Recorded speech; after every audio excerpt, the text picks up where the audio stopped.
Republican lawmakers are continuing to raise concern over the state of Maine audit published in March. The report showed issues with the way the state puts projects out to bid. So it indicates that in nearly half of the sole source contracts that were audited, there was no evidence of the required investigation into the bidder. The overall audit determined the state presented its financial statements properly.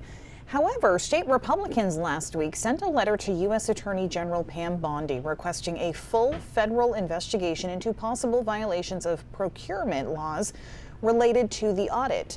In a press conference today, they doubled down on calling for action against fraud at the state and federal levels. But State Auditor Matt Dunlap said he did not refer any part of the audit to the Attorney General's office, which he said he would do if he found evidence of fraud. In the context of an over $11 billion budget, I think people can feel pretty good that things generally are going pretty well. But what people should feel good about is that we are watching this stuff and that we're trying to work with agencies to correct these deficiencies before they do cause problems. There is a lot of smoke billowing out of the windows and the doors of state government right now.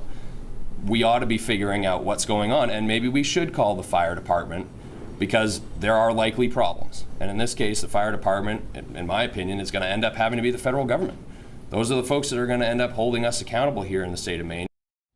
At the state level, Auditor Dunlap used a metaphor to describe his job. He says his office tells people what the weather is, but does not fix weather damage. He adds that questions of holding people behind the issue laid out in the audit accountable is the job of the executive and legislative branches.